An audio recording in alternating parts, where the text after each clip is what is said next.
Here on the Sportscast, we are buzzing to have Hybrid Training Centre as our new main sponsor. Hybrid trains, assess and develops programmes for the gas, electrical, plumbing and renewable energy industry. Whether you are looking to build a career in engineering or an employer who wants to upskill his workforce, check out the link in our bio and see what courses Hybrid have on offer. Hello everyone, welcome to this week's Sportscast. It's me, Andy Grant. I've got Gary with me from Across the Park podcast for all you Blues and all you Reds that like listening in to what they're on about. And we've got Muskie, our producer, in the workshop down in Waterloo on the corner of St John's Road, Liverpool Road, where they are very good to us and let us record our podcast here. You might have seen it on our reels, but this Easter weekend they've got loads going on. They've got Steve Paddy DJing on Good Friday with free fizz for all bookings. They've got OC and Hassan here on the Saturday, and then they're finishing off with Meg and Ben on the Sunday from 3 p.m. with a Circle the Whale. It's was world famous, or might be world famous. It's world famous on our podcast. There you go. It's the award-winning roast. So again, make sure you come down to the workshop and check them out, especially this Easter Sunday. Get in early. Also, I say especially this Easter Sunday because Gary's standing up for something. He was like, you might be, you know. Also, massive shout out to Hybrid Training Centre. They are our main sponsors. It's for everyone who are on the tools, and if you want to get on the tools, they are the place to go to. They deliver accredited industry-led gas, plumbing, electrical and renewable training courses across the north. So again, if you want to upskill your team individually, one of the lads you've got working for you, apprentices, all that kind of stuff, check them out and see what offers they have for you. One thing I'll say, right, and this is just kind of my little take on it, that's where the money is now, you know, in terms of the government pumping loads of money into it. Oh yeah, big time, yeah. If you are kind of in, whether it's, you know, gas, or whether you're a gas fitter or a spa, you don't need me to tell you under an expert in trades, however. Well, yeah, you know, there's a lot of money being invested in renewable energy, you know, worldwide, so. And I know the company themselves not open up training centres all over the gap. So I know obviously it's a Liverpool primarily based podcast, but you go further afield down to London, they got stuff going on. If anyone does listen from around the UK, I think up in Newcastle as well, starting up. So they're doing big things. They're obviously successful at what they're doing. So yeah, check them out. Right, on to sport. Can we start? Gary's got the notes. This week's I've been I was messaging, obviously messaging in a WhatsApp group, can't wait for Thursday's podcast. The bitterness, yeah. The bitterness, listen, it was a great game. It was a great game for United and their neutrals, which there's not many neutrals in this country when it comes to Liverpool, gotta be honest. I don't know where that comes from. Either haters or your Reds. I was shocked last week. We spoke told me that everyone hates Klopp. I thought everyone loved Klopp. Yeah, I mean, the reporter who interviewed him after the game from the Norwegian press don't like Klopp either. So. Do you know what? Is that should we start then that they're bashing off Klopp? No, I'd rather talk about the game first, but go on then. I just think it's so much got me, that Klopp thing. Do you know what? I think that's one of the reasons he's leaving. Because I think, you know, if you look at it on the pitch, I think if you could say to him, look, you can manage Liverpool and just, you know, try and, you know, train your team all week to go head to head with teams that haven't got 115 challenges against them and just play at a level playing field, then I think he'd stay. Once you throw in, you're playing against a team who's committed 115 crimes, and you've got journals, and you've got journals asking stupid questions, and you've got to spend an hour answering them. Stupid question? I'd be bored as well. What was the question? I don't even know, but I wasn't this a really good question? No, it might not have been, but do you know when he's had 10 minutes, 15 minutes of similar. That's the job, mate. Don't know what it is. You're crying it in over like sort of 10 minutes worth of questions when there's, you know, he's getting paid millions of pounds a year and he's getting the admiration of not only all your fans but most of the Sky jizzing over him every 2 You just said everyone hates him. Sky. I said your fans and Sky. I didn't say the nation. What did he do? He just said stupid question or so, didn't he? No, it wasn't a stupid question. What did he say? Something like I don't think it's you're not fit to ask the question. Yeah, not fit to ask the questions, are you? And just walked off. Listen, he's had the bad day of the office, not laugh. Okay, so that was going to be my next question. Would you say it was a bad day of the office for Klopp? I think made some poor decisions. Joe, I was at the game, and I want to say the United fans were awful. Obviously, I was there a few weeks before, and they were all the place obviously lit up, and obviously after the final whistle, as it would, you know, Eddie Gallagher in the country, to be fair, but didn't think much of the United crowd whatsoever. Yeah, no, listen, I think Klopp did get it wrong on Sunday, no doubt about it. I think in bringing Salah off, I think he just didn't respect United enough. That's what I think. Top and bottom, I think he's going there, we're flying, they're playing awful, he's told, do you know what, we've got away with it there first half. I thought we weren't great at all, but we were so going into it at half time, 2-1 up. I somehow managed to miss both goals.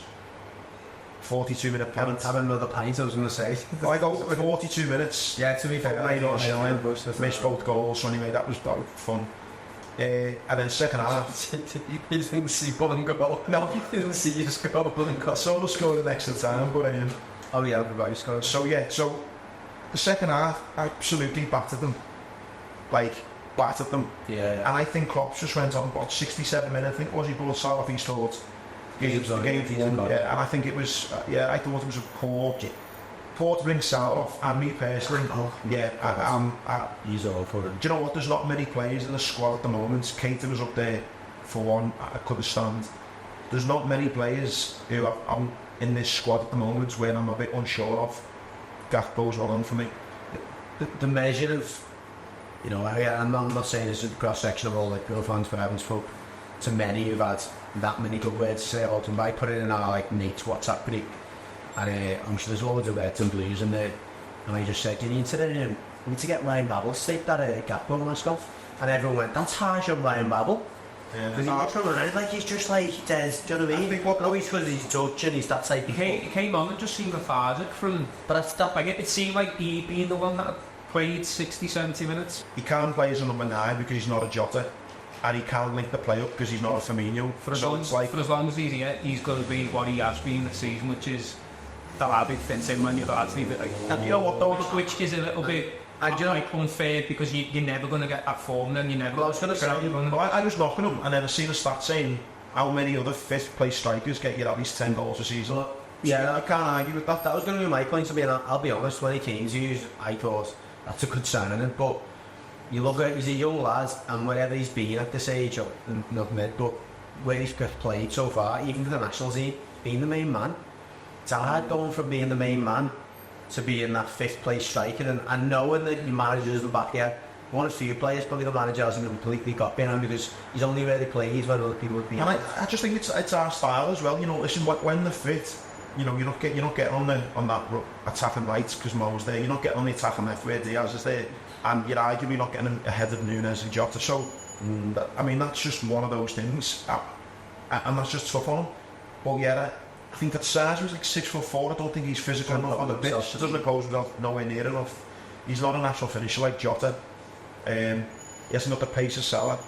Listen, I'm comparing it to some absolute world class strikers here. Do you know what? No, and you're right, but at the same time, I think it's fair to say he's a player probably who should start matches if he's going to play rather than come off the bench because he's not like he's not an energy impact player. So the point I was going to ask, and you obviously said I think he made some poor decisions.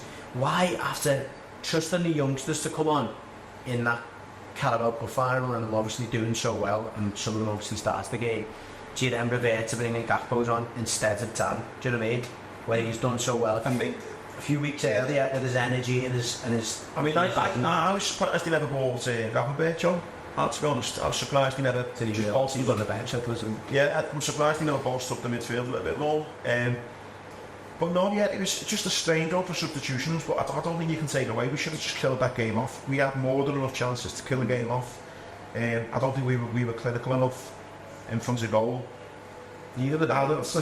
No, it was unlike they were really poor as well. I think Rashford, you know what, the stick that Nunes gets, throw Rashford under that same that kind of same abuse. That one, I know it would have been offside. I've not seen the offside back buzzing. Still, he doesn't know that, does he? No, he should be buried that in the last minute.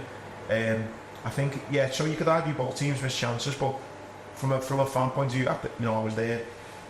That second half just seemed like we were just playing against a team who'd already rolled over.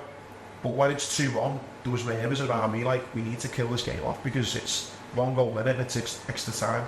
And then the same thing happens in extra time, but we go up again, and then it's like, I'd kill it off now.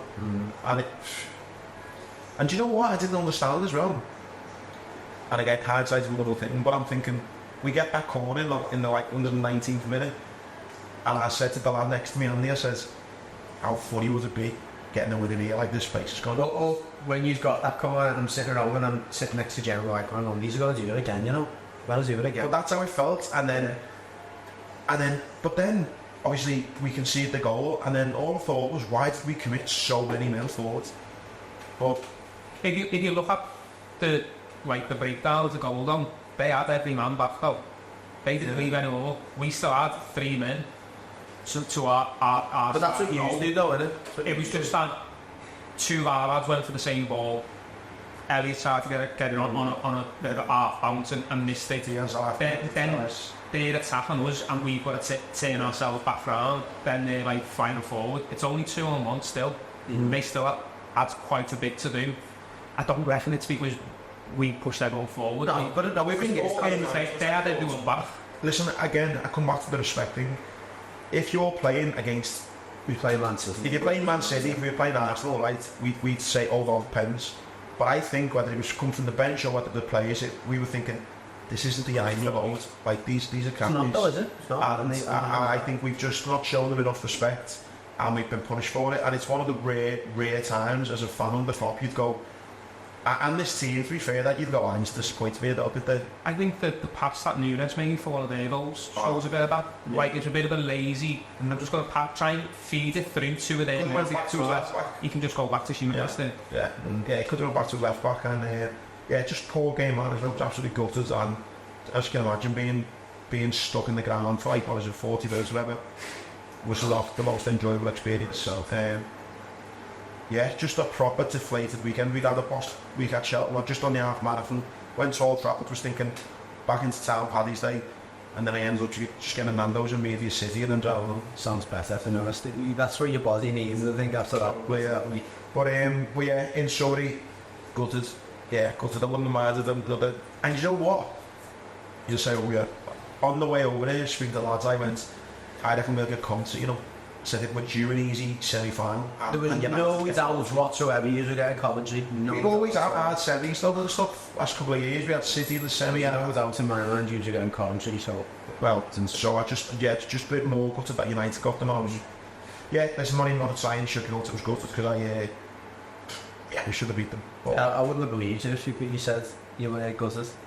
I didn't know to help with you sending voice laughing about before you. It was like it was genuine as well. It was a genuine acting and all that ones. Okay, onto should we just say as well, last thing as well, like condemning of the... Isn't that also hold this all right? So no, the more of a serious one, the condemning of the... What's with all the hit the Hillsbury stuff and the Harris and stuff, and even... I just listened to you saying you sad, but I didn't know what it was about. What you mean? You just shouted you sad. Yeah. Oh, yeah. But I mean, I've seen it on Twitter afterwards and stuff though, and just grown fellas just mocking Hillsbury. Between each other, like, muted and... Well, no, I personally didn't hear any... you know what, I heard a couple of their shouts. I didn't hear any Liverpool fans saying much of saying that. But I mean, on Twitter in the days later, these videos come out to United fans, mocking Hillsbury and Hyde, and I'm just like, what fella goes to a match in the 40s, 50s, 60s, and's mocking people like kids dying? It's just horrible, and I'm not just saying, man, you know what happens up and down the country. Some scouts who might do it. Whoever's doing that when they go on the match just needs to shut their head up. Do you know what I mean? It's anyway. I think it's got worse. Not recently, and I'm not going to go back in the day and all that. So like, footy was great when we were younger, but I think it's got worse, and I think it's got worse with the the cost of living crisis and people just generally being bitter and wanting to just wants to take things out of the people. So anger. And they're just looking for it. Yeah, it is just horrible. There's no place for it, definitely. What are you going to do with next one? No, it's alright. It's probably back to more. Seeing as though you're on the cartel this whole while, yeah. Forest obviously received a 4-point deduction this week, which madness. I cannot get my head around. Given like the simplicity of the fact that they were so far over compared to us. Their first deduction, and you know what was amusing, but again just bizarre about it is it was so like clinical this time, right? Here's the formula, this is what we're doing. Where was that for us? You've been the guinea pigs, haven't you? Where was all that? You know what, I'm like, oh, this is how we done it. We started with 6, we reduced 2 for that. I was like, okay, well, that makes sense. I'd took that on the chin if that was presented in that way, and you go, okay, but you know what's a little bit what I thought was hilarious was when they said one of the reasons that the points got knocked down from Forest was because they accepted for a guilty plea early, which is so hypocritical that Man City have just denied it forever, and they still not been it. No, and it's like, so hang on. So why not okay, that's a guilty plea, so let's give you a bit of a pardon and let's deal with these now. These are denying it. But that's what you thought Everton would get as a result of like helping. Yeah, well, we had an open book policy and all that, and we were cooperating with them. I think one thing I will say, despite being a blue, and obviously I think it's still awful way you dealt with it. What the Premier League was saying, where this independent panel was meant to be, they were saying that we'd misrepresented some of our books, and that's what they were saying. Well, it was actually the misrepresentation that we've penalised you for as well. So if there's anything I'm going to give them as a bit of rope, that's probably something we gave them. But at the same time, we were in cooperation with them. They could have at any point said, well, let's see them books at an early point. We were saying it, but anyway, I still think it's just ridiculous. And I mean, I don't know if any of you have seen the Andy Burnham interview with Mark Chapman about Andy Burnham's obviously blue. I know there's 2 ways about it. He obviously made your podcast, haven't you? We've had him on our podcast, yeah, and he was on at that point to just appeal to everyone, not just Blues, but to everyone in the Premier League to go, look, this is not right, the way that this league is ran. And the league's being run. Yeah, and do you know when we won the league and the Blues over the last COVID season, despite we spoke last week that we were 26 months. Yeah, you listen, you'd have me there anyway. But you know what I'm a little bit worried about? This feels a little bit like just a fast season as well. With VAR, how it's been, and all these points deductions, this does feel like it's going to be a little bit of a, in that shambles season that everyone hates. Yeah, I think so, yeah. Well, that's the reason I bring it up. If anyone hasn't seen it, you just Google Mark Chapman, Andy Burnham. He's just talking about just generally going, because he goes to the match, to the Gladstone Street, and he said, you know what, we don't as Evertonians, we don't go to the match thinking, can't wait to win today and celebrate it. We go to the match to socialise, and we scored, it's great, and you can't even celebrate a goal anymore. Oh, I know. And it's like, even if you celebrate a goal, it might get chalked up. Why don't celebrate a win? They might take points off you. It's like, what kind of experience is that? No, it's that's what I mean. I think I have when I'm ages that the one go on Sunday. Yeah, it was crazy. I have hope don't win the league just because it will get stick out. That's the season when Everton went down to the Luton stayed up because and there's been so many VAR stops and it's taken so long. I think they broke the record the other day for West Ham and Villa. Did they 5 minutes? It's so longest one. I mean, yeah, it does feel like the game's getting ruined, and I personally like it.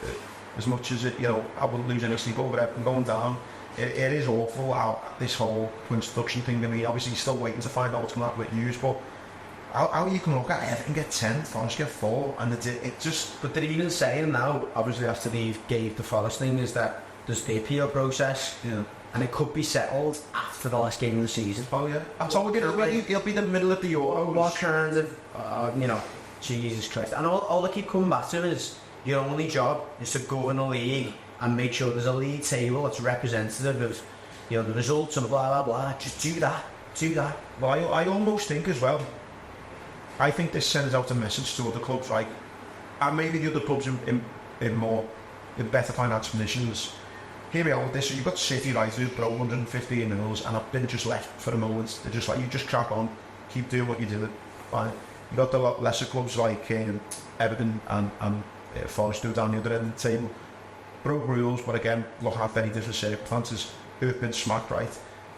I had a Newcastle fan on TalkSport the other day, and he went, I half feel like going, just break the bank, and then just take the 4 points. No. Or break the bank, and then just keep denying it. What might you only wrap them up? Break the bank, and then go, yeah, sorry about that. We couldn't quite turn us down. Do you know what I mean? Because that's all City. It's all they broke that many rules and got got themselves that tied up in so many lawsuits and so many people and all that. It's going to take them years. Whereas Everton and Forest have just broke the rules and just done it all away, and they're getting absolutely hammered. I think if there's other owners who've got the financial know-how and are savvy enough, they can go, listen, if we break the rules, we'll just do what Man City done, wrap them up, and then by the time the rules come, we might have won a couple of trophies, and we might have, and the money we've got to get from the league, it'd be sound anyway. Funny enough, I was talking to someone I work with, I was a colleague today, Warren, and he was saying, you know, we had a person who owns our club. We were apparently an accountant now. All right, he was an accountant for another guy. Who was probably all he was doing was moving money constantly. Why didn't you just get a load of people who are good at burying stuff like this and moving things around and making it a bit of a jigsaw the way the City have done? And it's like that's what it's come to. Yeah. That's what it's come to. We're the best at hiding what they're doing. And that's what I mean. I'm trying to come out to this season being a Forest. It's never been for me as a fan as less about what goes on the pitch. Yeah, it's the points deductions, it's who's got the best lawyers, it's VAR decisions, it's the referee decisions, I feel like we don't talk enough about what's actually going on the pitch anymore. No, I agree. Another one for me, obviously there's been no club fixtures if you like. I think we probably should touch on the bets. We're a little bit unfortunate. Which wasn't really our week, was it? No, can't even know what happened on the bench. I lost out by a goal. There was one goal we were waiting on. Oh yeah, you got one and the other ones were. There'll be one this weekend. Yeah. Just for anyone, obviously we've had 3 winners in 2 weeks. We had a 6-fold, a treble, nearly got another treble. So you know, two big wins in 3 weeks. Over that 4 weeks, we had 11 wins out of 12. It was literally that one. Was it Stevenage? Oh yeah, so the 11 selections out of the other. Yeah, but in 2 or 3 weeks we had like 4 with the rest, didn't we? So yeah, a decent 4. Yeah, so again, for anyone who wants to get on then, join the Patreon. It's literally a quiz a week, yeah, and just over a quiz a week. But yeah, you get them tips on normally on a Saturday morning. Now we're a bit sharp with them, but we'll still get one in this weekend, which is League 1, League 2 games. So yeah, we'll get down nice and early on Saturday morning. Just slightly off the pitch, but on a more optimistic front for the City and more so for Everton.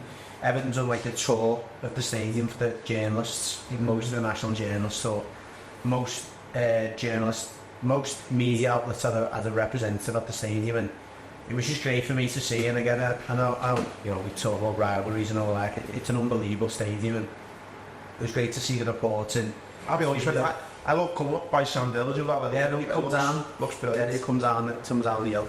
But yeah, most of the journalists, obviously I'm sure they were obliged to do so after the sort of glowing reviews. Yeah, glowing reviews. But no, it sounds, most of them the kind of the trends, if you like, the things that most of them were saying was just how much of it, a really good place it's going to be for supporters. The atmosphere is going to be buzzing and turned. They were kind of giving like audios of what the acoustics will be like, and there's the way they've shaped the roof. Yeah, it's going to be like that.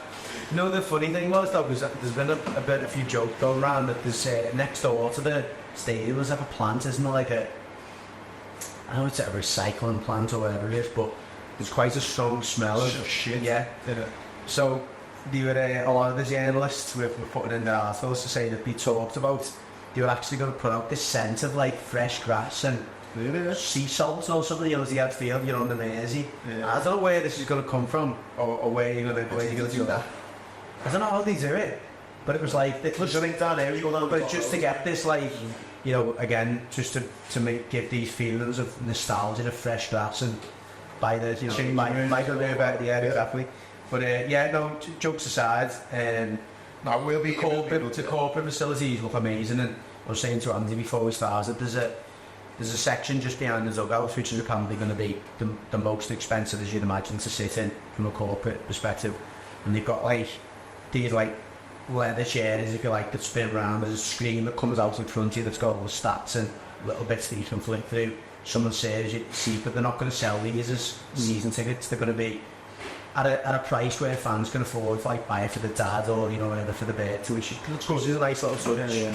I actually know a lot of people who working class people who've been on the Because you can go to the Liver building, you can book a session in where they take you to like put a VR headset on. You can kind of walk into what the lounge is going to look like. You can go and sit in your seat, stuff like that. And there's a lot of people who've actually like, do you know what? It's actually worth it. It's given the. That's the one thing for my roommates who are in business and stuff, and I've got, I don't know, the boxes or lounges or whatever I cut to at the moment. I know a few who've said, I'm not doing it because it's deep into Anfield or deep into other clubs and they've had a proper court experience and they're paying that money at Goodison, and it's like, I'm not doing it. So it'll be good that, people who want to pay that, the businesses who want to bring people into the city, into the game, got that to show off. Yeah, exactly. So what league will be in as anyone's guess, but rather than first game of the season, will be a belter. When is this? It's not going to be next season. No, it's going to be ready for. Apparently going to be ready for Christmas, as in the end of this year. But they didn't want to move in the middle of the season. He wanted to give. I think that's good because I think there's some sport intensity shout there. Yeah, no, playing in a new stadium is. If the fight's going to be a bit more vocal, it's sound a bit more. It's going to be a bit more hostile, and you know what I mean. You never know. The other way around for me. If you're a player comes to a stadium like that, I feel like you're a bit more up for it. Yeah, and I think there's a bit more luxury. Goodison's great. Can't imagine your weight changes in Goodison to be up so much, and probably the other way around. Briefly on England, because we don't generally talk about it. There's a few stories coming out of the squad selection and the back of the shirt, where Ben White, first of all, they basically declared that he doesn't want to be selected for England. I think it's a mad one, isn't it? But I'm like totally on his side a bit. I mean, there's a bit of me that thinks I'm a competitive person. I want to be the best. I mean, we were just joking off there. Like I was pissed off people's out marathon times because I'm better than them. The fact that I've been on the piss for Cheltenham. Now. That's what I mean. But my PB's 1:30, and because I've been on the piss for 3 days at Cheltenham, I got 2 hours. I was fuming. So I'm very competitive and I do want to be my best. And I'm sure Ben White wants to prove that he's the best and play for his country. But there's also, but that's what I mean. There's also another bit of me where I think, if that's my job and the pressure on me at Arsenal, you can imagine it's, eating, sleeping, living, breathing it. The pressure going into training every day, title talk, it's Champions League talk, fans are on his back all the time, come on and all that. I think it could be, so where like it can be suffocating. And if you don't love football as much as maybe me and you do as fans, and he's like, you know what, I had to go to Dubai to the week of my birth. I think, what, chance? Good idea. Do you know what I mean? With Ben White as well, where he's been played predominantly for Arsenal, it's down the right, isn't it? So he's a little bit like what Carragher used to be like. Yeah. You knew you're going to England, but you're 7 minutes there, maybe even fourth choice. So you're like, what's the point in going to get 15 minutes here and there, or play in the game where you're resting everybody else just to make up the numbers, when when it comes to the tournaments, you're not getting a sniff anyway. But if you're Ben White, then you've had a proper intense period at Arsenal, and you've got proper crazy intense 10-12 week period at White, and your missus goes, babe, I'm not going to see you over the next 3 months, can we just have 5 days in Dubai? Or Southgate says, mate, can you come to stay in London with me for a couple of days, and then can you go to, I think it's Germany or Belgium, can you play in a friendly just to sit on the bench and be around 10 fellas all week? You're not going to play. I think on a basic psychological level, I was going to say after you made that first point, it's a bit like work saying, you go with this conference, you're going to go to this conference for a week, and it's the best people that do your job around the country. You can watch how they do it. Actually, and there's a genuine choice there, and your boss is not going to hold anything against you, but the person who runs this conference is going to think, not for us in. You'd be like, that's a perfect analogy, yeah. So I'm like a bit like, and this isn't the whole Scousman English thing, because I think I would like to play for the country, but it's like you say it's the point in going if he knows he's not going to be playing. And particularly, as you say, the given that he admittedly doesn't even like footy. No. Someone like Ben White's going to be retired at 35, going, you know what, thanks football, you've given a lot to me, but actually now I quite want to go and play golf. I want to go to Russian and throw a great beauty shop. I want to open a tap, but go on for a life outside of football, so it didn't really bother me at all. I whole Ben White thing about it. It wasn't with me. I mean, if the people you heard, you were speaking out about, how you read and actually were proper people who just love the country, it's like you can't get their head around it.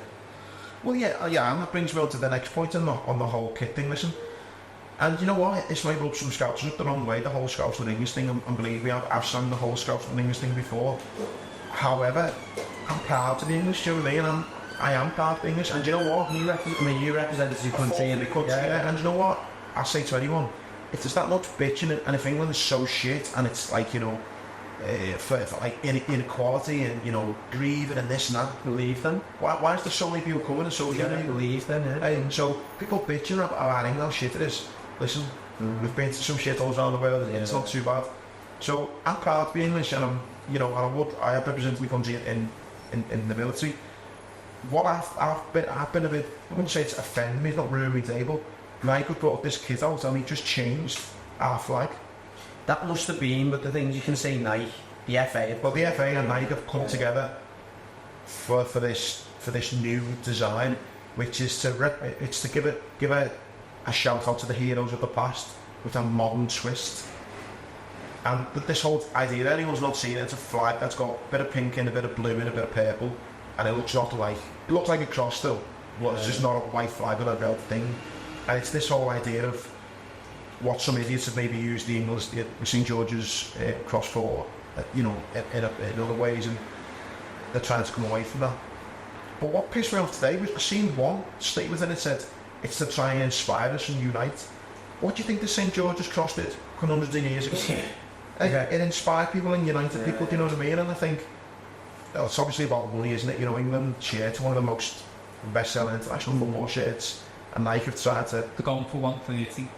130 quid. It's limited edition. Is it limited edition, or is it just like they just... I think that's like there's like 2 versions, one's like 129 quid and then another's... I think though they've done this right to make a bit of a hoo-ha about it, to you know, make more on sales. I think, listen, no publicity's bad publicity, is it?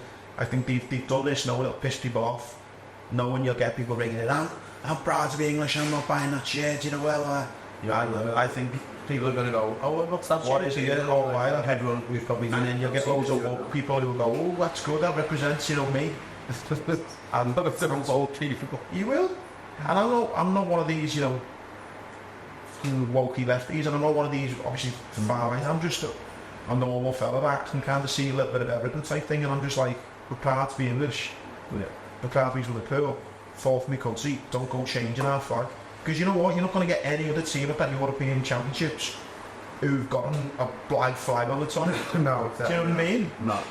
And then you'll get people coming at me going, if you're not bothered then, why you're in or whatever, if you're proud being, what does it matter if we change the colour? Well, it's principle, isn't it? yeah, you're not going to give fucking eyes changing their fucking flag or whatever. Or imagine the way, imagine Welsh people if they said, we're not having a dragon anymore, I'm not butterfly.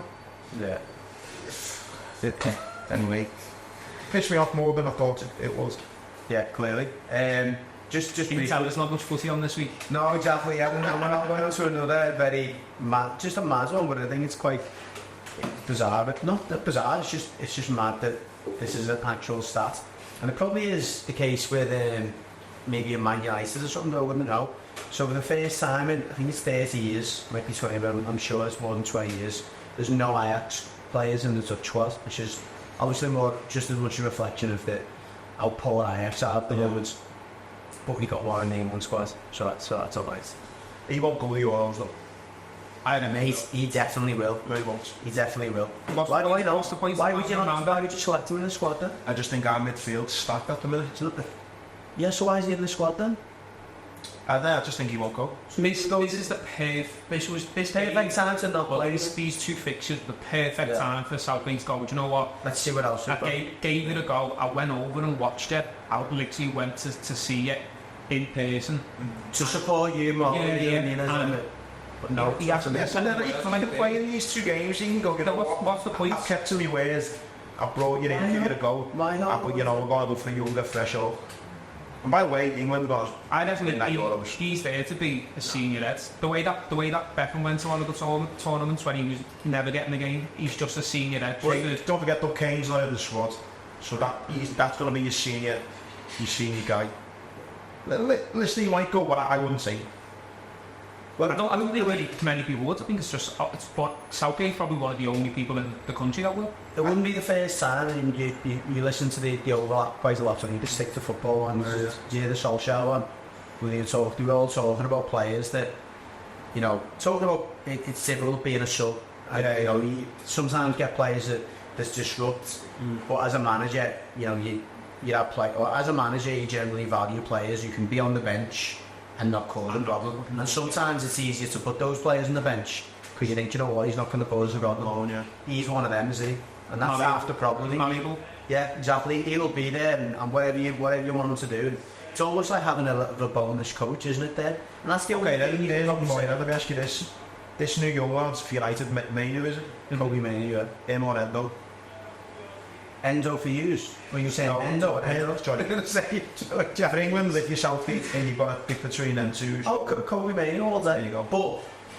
But my question would be, is Kobe Manu going to get minutes? Is Kobe Manu going to get minutes? Because if he isn't, then, if I'm honest, I'd pick Henderson.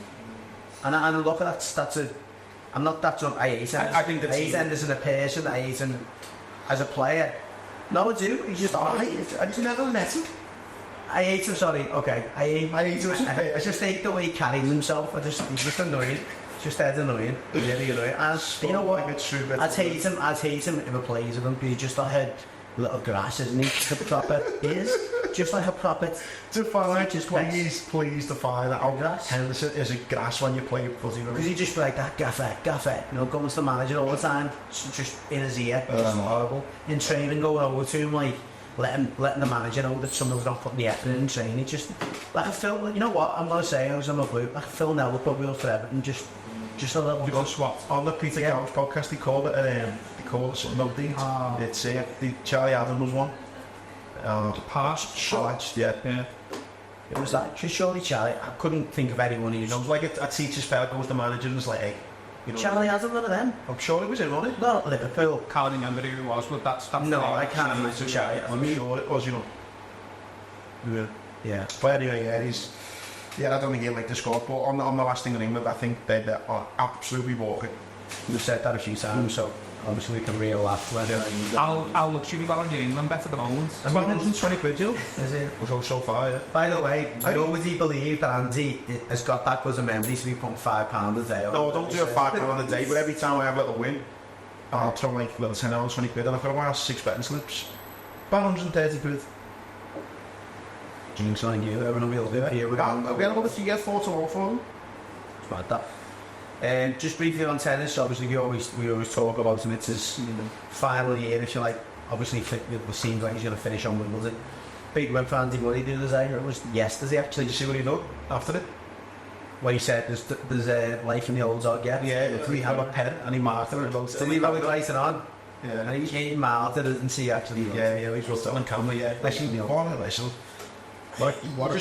just got to hope. I mean, I know you said he'll do it for him. We just got to hope he goes out on centre court, maybe the quarter in the set. I mean, listen, if he wins it, obviously he's not going to be. But I mean, what a send up that'll be. Centre court, everyone in the packed house. You'd have Beckham in the roll box, and know that, wouldn't you? Prince William there and a lot of them. Yeah, and you know what? Prince William's a bit busy at the moment, like. Yeah, he's up to... Yeah, just 2 seconds on everyone, but what's going on with this Kate Middleton, Prince William thing? Have we got time to just tap... Yeah, we've got time, it's international weekend. We can do, and... So I've had a botched photo and then something about... Okay, so I'll try and give my version of it, and he'll probably correct me where I'm wrong, but... Because, I mean, when all this has come out, I've said a few things like, your group, you've got someone in your WhatsApp who goes, you seeing this, and you heard this, and then someone else goes, that's old news. So I said to my missus the other day, for example, I was like, apparently, Prince William's carrying on. She went, are you messing? We knew about that for ages. Is that all another thing? That's the first time I've heard of that. You must have heard that. I'm fully in. So the only thing I seen about the royal family was she put a photo up and then everyone said it's watched. So basically, going back to that point, there was a lot of royalists were saying, look, where is she? Is she okay? We haven't seen her in public. She'd apparently quite publicly went into an abdomen operation, which was, a female-related thing. No, they were going to have an abdomen problem. Yeah, but she'd been seen publicly for like 3 months. Yeah, so everyone was going, where have you haven't seen her? So then, the fuck's asked of mine.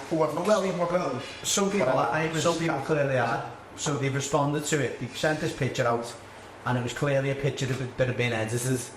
And immediately all the national press took it down. They got them on the chat GP.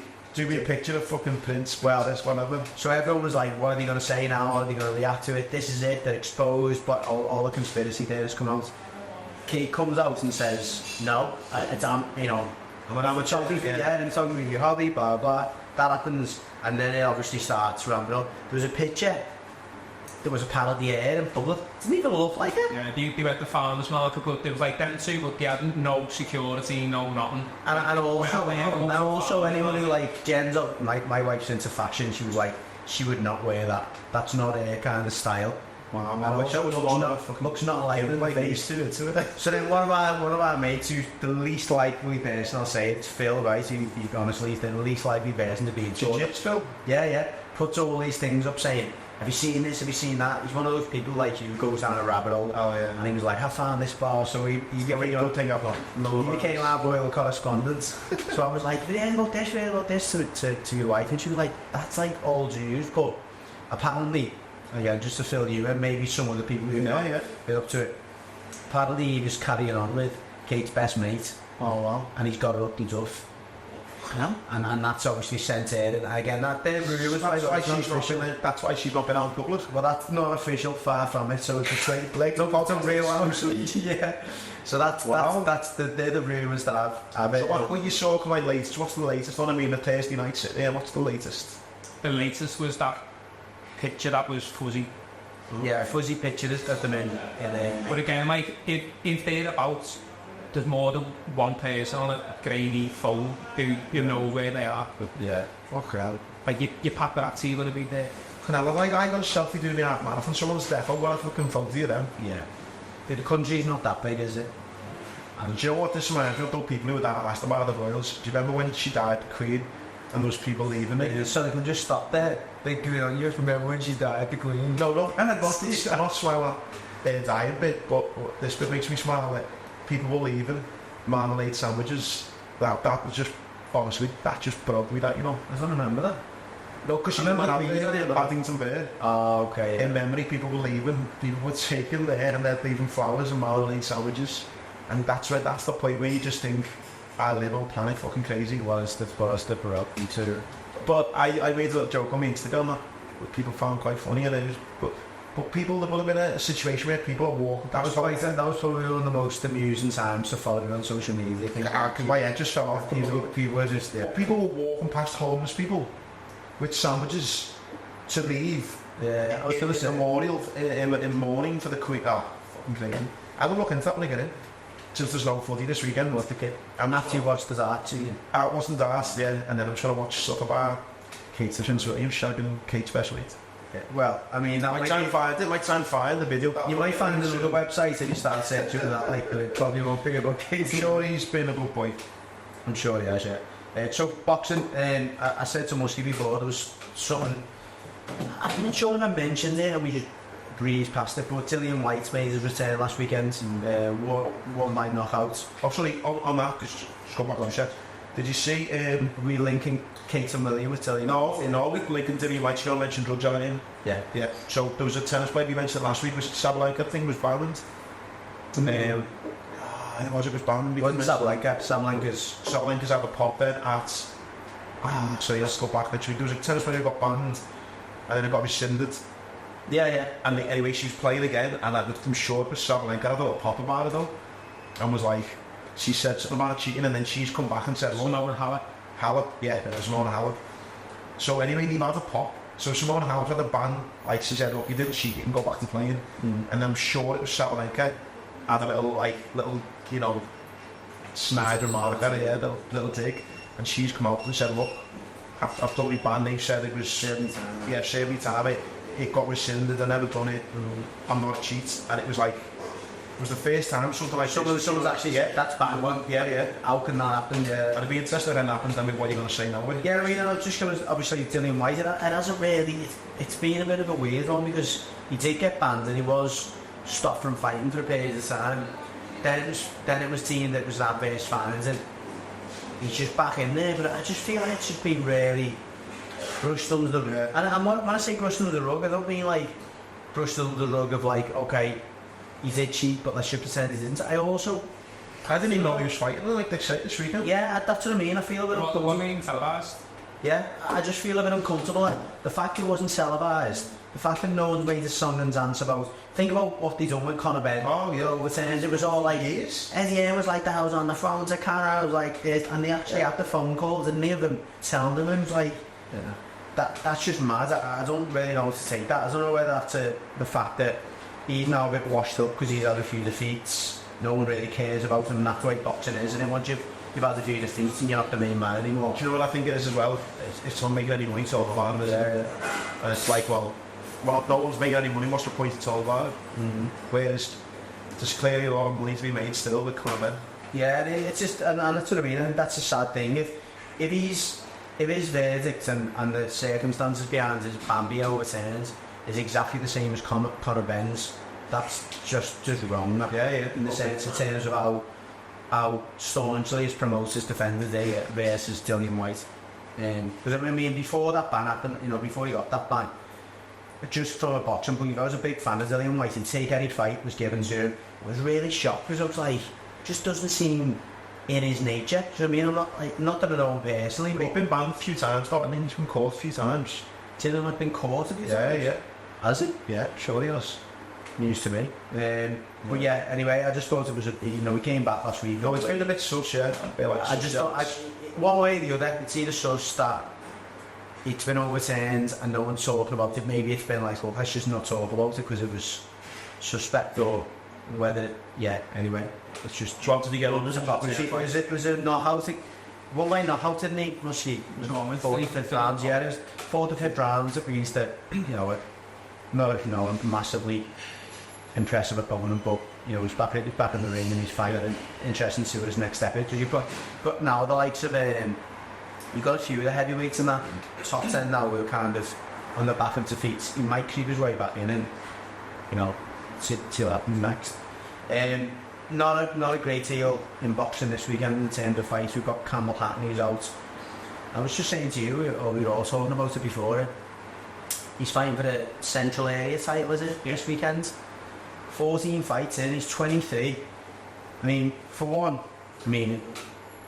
this dad, Ricky, didn't fight for world title until he was 40 fights in, or close to 40 fights. I think he'll get a bit of stick for that, though. His promoter, Frank Warren, gets a bit of stick. Well, have you heard the podcast on, was he doing a podcast with Simon Jordan? I think it was that one, yeah. Yeah, I mean, he was quite defensive of Frank Warren. He said there was a few times where those could have got a shot, but then when he eventually won his world title, it was like, fair play, Frank, you threw me in at the... Yeah, I mean, it's... As a promoter, it's dangerous, isn't it? It is, to throw them into it. To put them in, because you put them in too soon, you get the beats, then there's your kind of cash cow gone before it's even... It's a fine line, though, because it's like you're stopping them from reaching the top, sooner, by just milking every fight out of them. Yeah, but you know what? That's half your job, isn't it? Because you're there to try and make a fighter. And the big in hindsight, Hatton still got the big fights, didn't he? He got the big money. It's not bad he missed out. Well, he's going back and also Campbell, his opponent there, I've seen the pressure, and he's saying, like, your dad's not going to help, type thing and all that. So he's getting a bit of stick. Yeah. And it does, it looks like it does. Yeah, I mean, that's another thing. I think that'll be horrible, living in his... I love my dad, he's in best way, but it sounds horrible. He's successful in his own way. You're on the fire and your dad does, isn't he? No, listen, he's successful. He's a firefight for 30 years, who brought 3 kids on his own. Well, that's success. But I mean, he's not sugar added. Like Ricky Arndt, I think. He goes to the fight, you've got to live up to your half hours. Yeah. There's no way, and I guess it's similar. Like, you probably think, I wouldn't want to go on the fire service because I wouldn't want to be my dad's son, but it is a little, imagine everyone knows little guarantees there. I mean, the fact that he got the same name as well. Yeah. But I think, imagine if you were famous, though your dad was famous, I'd be make that. Yeah. It'd be the best. I can't even, like you, I couldn't really think of how that was happening in my world. My dad's like a boss junior, and I'm useless, and it's like, I couldn't even you know what? In his footsteps. No, but it's like... I was a better brother than you as well. Yeah, that's where it ends. It depends how far you're talking about. I don't know what the same distance is, but a race that. You know what? I can slowly down in 100 metres.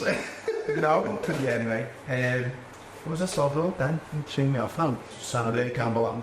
The box. Yeah, Campbell Hatton. No, I was actually, what I was going to say is, I always watch my dad work, and I'd love to be able to do that, and I genuinely would love to just say to my dad, well, I can't teach him how to do that, but I just know I'll never be better than him, and neither I. So what's the point? Yeah, exactly. It's like, if I need a shelf leaf, and I'm never going to be able to do it, I'm going to do it. I'm going to start thinking that way.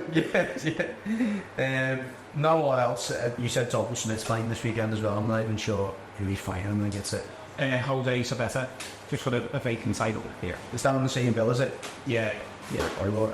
So past the Sheffield bill with Senna. It's down on Terry Arthur. Yeah, okay, so Terry Arthur's fighting for not vacant, it's a title, isn't it? There's only real.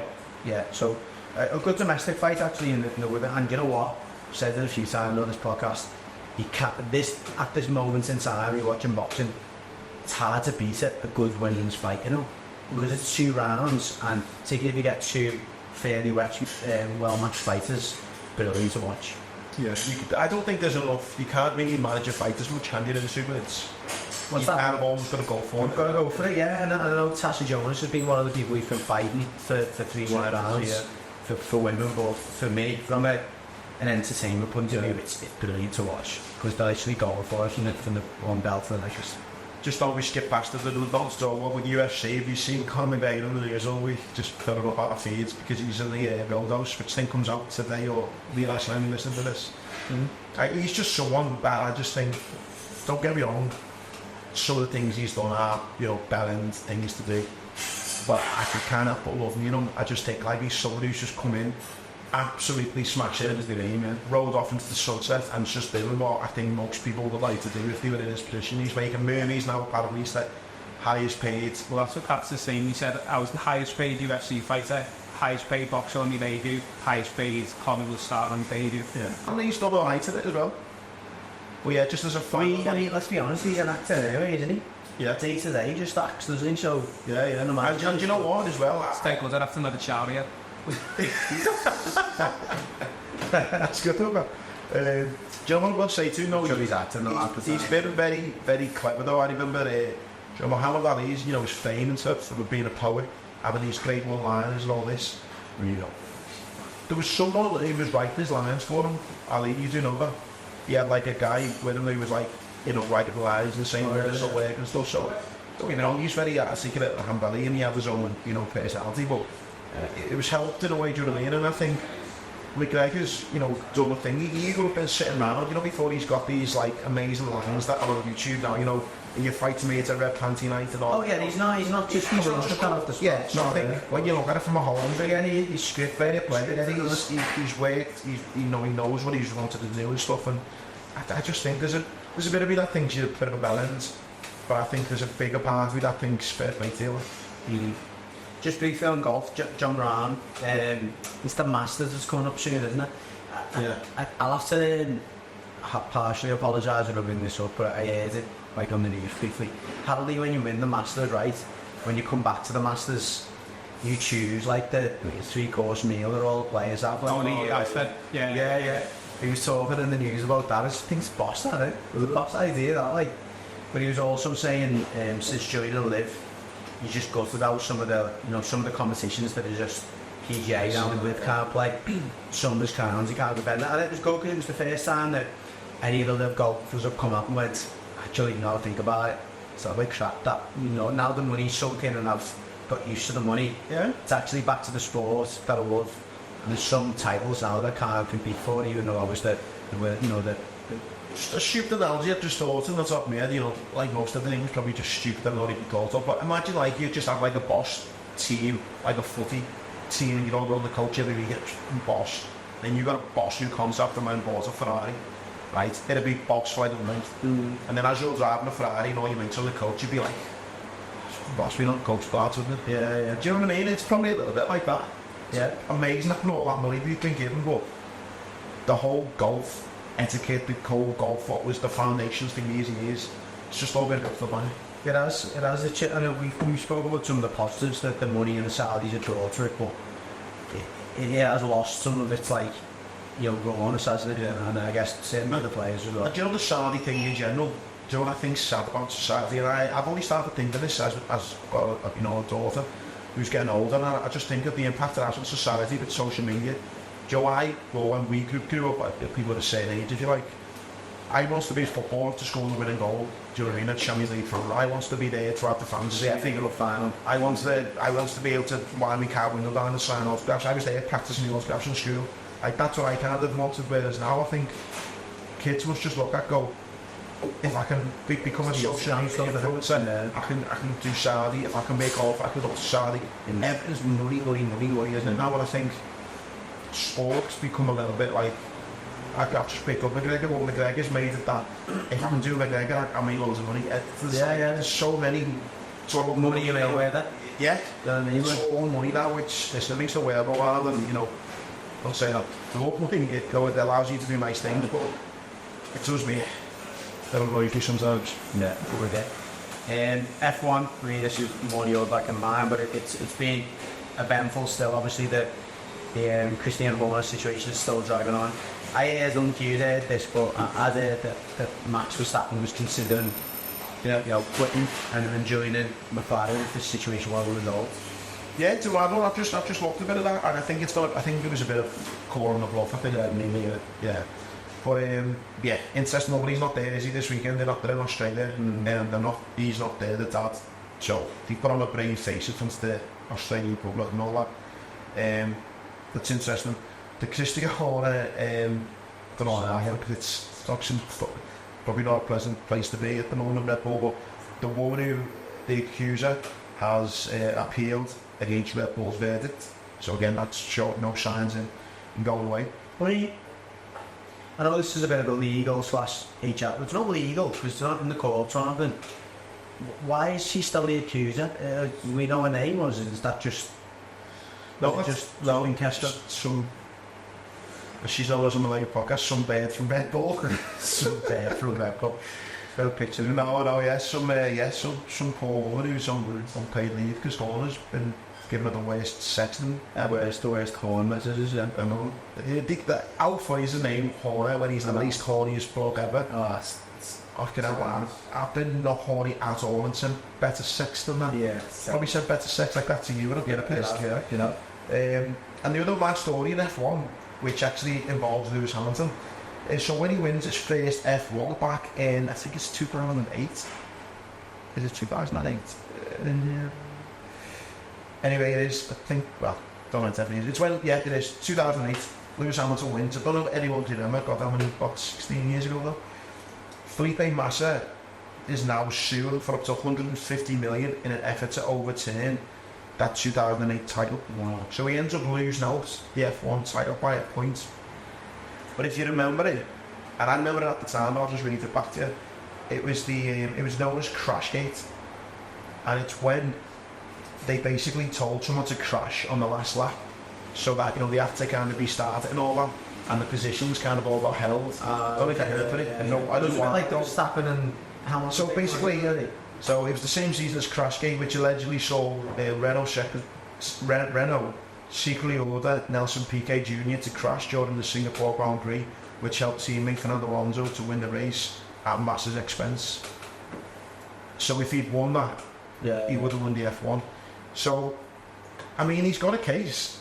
He has got a case, yeah. I mean, he's got a case against F1 because they didn't do it about it. Well, it all came out, yeah, years later. That, you know, someone called so he wants F1 to sue Renault, so then for them to get his money off F1. Yeah, so it says Massa, who finished the Singapore GP in 13th, having led before the crash, responded by proclaiming himself the rightful champion and pursuing damage for up to 150 mil against the F1, FIA and Everton.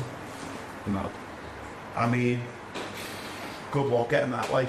Usually get all them charges in a few years when the clot juice comes out. To the clot, the inhalers. Yeah, all the inhalers. I mean, I don't think he'll get 150 mil, but I can see them settling out of court for that. Think so? I mean, if they're admitting to crashing, so Eccleston apparently gave the order Wow. And Bailey Eccleston was obviously not the white. I mean, the white card. Yeah, look, if there's evidence that actually Yeah, I'm happened, pretty sure there's evidence.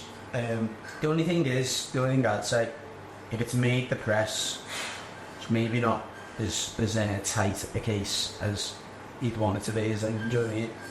I think they will settle out of court, but maybe not anywhere near 100. I think he's got that 150 million. He's thought of like what will have come on the back of him. Oh yeah, sure. See, they've got a bigger contract with your brother.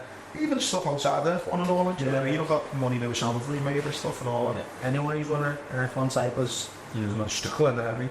But I was for that. I wonder if he does get that, whether they take Hamilton's off him. Of course, they got it. Yeah, actually, no, it's out of court, then they wouldn't, would they? If it went to court, they just have to. Say if old Man City just go back to footy second, you know, if these 115 charges get, you know, the old stick, which I don't think any of them will, by the way, but let's just say they do. It's alright saying you broke the rules in, say, 2013, 14, 15, or taking those titles off you. But the foundations that they've been left with for the next few seasons are still just as bad, and only gains are bad, aren't they? Yeah. So it's all a bit bullshit anyway, isn't it? But that's why that rule's mad anyway, because the teams that are already in like financial stability and doing well, like City, Liverpool, all that, they've already got that one step at Yeah, well, that's why the whole FFP thing is a shambles, and that's why the other teams keep calling news the cartel. It's like, you know what I don't like? you'll never be able to catch up with it. You know what I like about Liverpool getting called the cartel? Is Liverpool done it 70s, 80s, 2000s, No, but he's didn't in the 90s. You just had a barren spell. Yeah. Do you know what I mean? Like a massive barren spell. But I'm saying, no. Spent money to get back up there and then stayed there. Yeah, but I'm saying if it was built on starts the history in the 70s and 80s. Come on, mate. Like, you could, like, why are Everton not there then? I know you're going to talk about the recent mismanagement, but we had as much success. Not as much. Well, we would have loved, so let's not go there. Yeah, we would have done. We would have done. But you ask any. Yeah, but that's. But if you ask anyone, you just said you got as much success. I'm saying, I mean, I'm talking about the 80s though. Yeah. Talking about the 80s. If we've only won one since the 80s, so yeah, the 90s. So what? So how many? So you're saying that from the 70s? I think it plays a big part. Yeah, in recent success. Yeah, you know, you get players who want to play for you because the history of the club, etc. Only obviously does play a part. But I'm saying, calling Liverpool the cartel when they've been at one of these clubs in England since the 70s. Is different when it's Man City. But so you remember when the Premier League was formed as well? Were you at that table? Yeah. You spent a lot more money and had the muscle to spend more money when there was no FFP. But you should still spend money, guy, in that time. Who's your highest level player? The biggest signing will be a shambles as well. 50-60 mil for ladies, maybe? No. Allison? How about Alex Fest? No, he'll go for 13 million, probably Sigurdsson. The rate was 50 million, so 15 million, or 50 million. Will be Sigurdsson there. So I'm just busy, so we've it. Yeah, anyway, we could be here all night, so I'll definitely move past that. Go on, it's a podcast on its own. There's a mismanagement, we'll do that. Yeah, and like, God. Definitely looking forward to that. The darts, briefly, obviously, we always do talk about it. It's about to start now, and I'm kicking myself here because I was trying to forward something. I was saying for weeks, I was like, Peter Wright's going to get his win. He got his win the last Premier League night. It's a long-awaited first win. He's not going to get one tonight. He's got Lee Humphries in the quarters. Van Gerwen has got Price. Gerwen Price has been stinking the gaff out. Fancy him to win there. Obviously, a short odds. But it looks like it's set up tonight for the final that we've been waiting for a few weeks, which looks like it could be Humphries. Oh, Humphries and Van Gerwen. Okay. I mean, they'll meet, so the way that the semis are, it looks like it'll be Van Gerwen or Littler, unless Schmidt. So Schmidt's playing Littler, Van Gerwen's playing Gerwen Price, Humphries is playing Peter Wright. I can't remember, obviously the last two are playing in the other quarter final, but it looks like it's set up. At the moment, Humphries leading literally by 5 points to the top. He's still well because he was behind. He won 3 weeks on the bounce, so I think he's won 2 on the bounce and been the finalist in the other. But yeah, ask for them all and See if you're waking up Friday morning with Gary's predictions coming later. yeah, so it could be. I think it should be Van Gaal and Humphreys, and you know what? That'd be a flick of a coin. That because if Van Gaal turns up, you know it is what it is. But What's up? you said in the other week, it's Charlie, we finished recording the Parliament straight over to Chippy, and watched it. I was texting Gary while Humphreys absolutely smoked everything. yeah. If he's, I love Humphreys, and I'm glad he's still up there. Because again, I was saying to you, remember, as to the World Championships, and you know, he obviously won the World Championship, but he was upstaged by a little.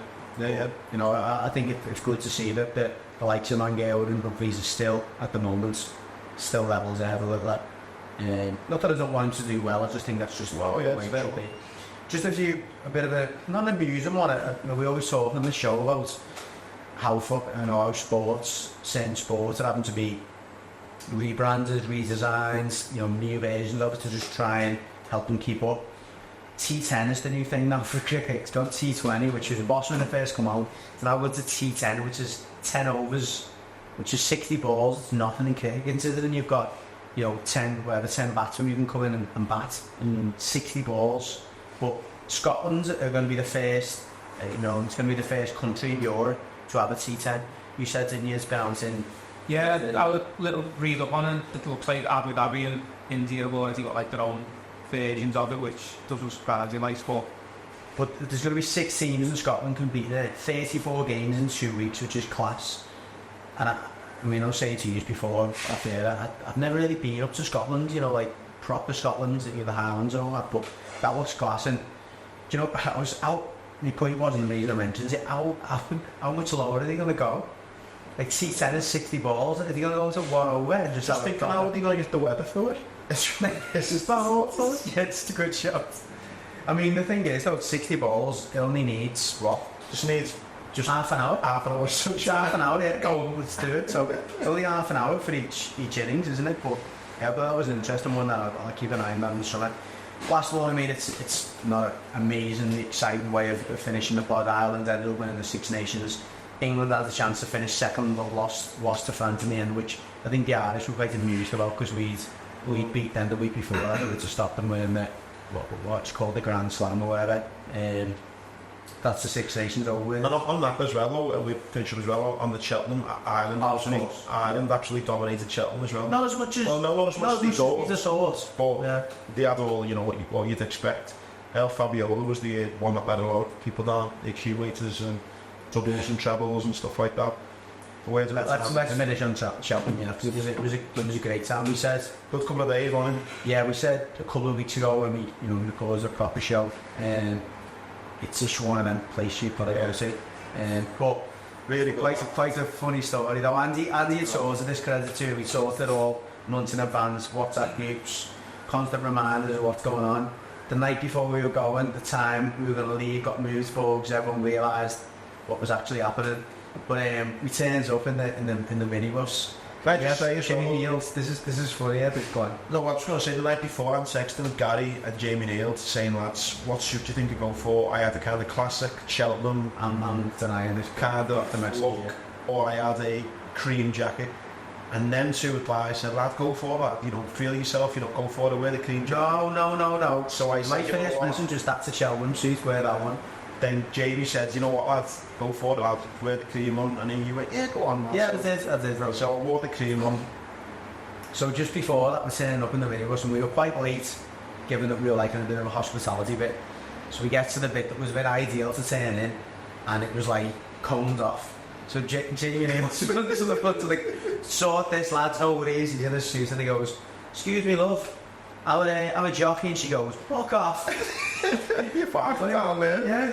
So we carry on to the next one. He started again. "I'm a jockey. Fuck off." And again, we ended up miles away. So anyway, we ended up getting up, half up. So we ended up getting a little bit of a jog on.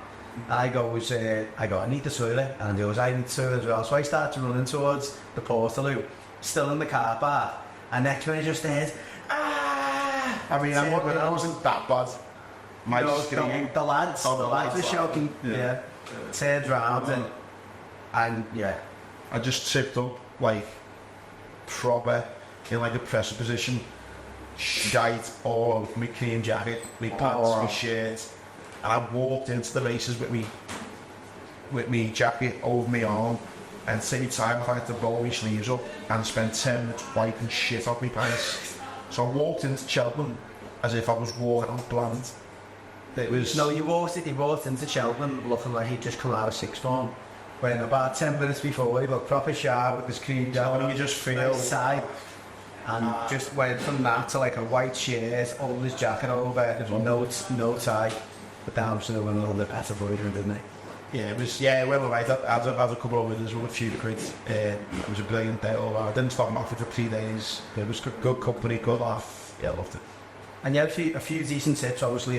Yeah, we had tips up on the day. It was great. Few were tips, but yeah, good day. And again, to anyone who hasn't been Cheltenham, tip back and got us to go. Considering we had a lot of talk about it, I feel like we've done alright there, haven't you? Up to it now. Yeah, good laugh. Thanks for the to my world correspondence, Muskie and Gary. I will be Googling that as soon as I get it. Big shout out again to Hybrid. Again, if you're on the tools, they're the ones to go and look for. And again, to finish off the workshop this Easter weekend, to celebrate the 9th birthday. I mean, saying before, you don't know about business to me. Any businesses we go in, they're over 2 years. It's a mass like lots of businesses are many. We've taken in the hospitality. Yeah, so the workshop celebrating the 9th birthday this Easter weekend. You've got Steve Paddy DJing on Good Friday from 8 PM till late. If you book in advance, you get a free glass of fizz. On the Saturday, you've got live music with Oisin Hassan from 8 o'clock. Again, food and drink offers available. And then finish off on Easter Sunday, you've got live music with Meg and Ben from 3 PM, serving up the award winning Sunday books. So get down here, support the workshop, and we'll see you next week.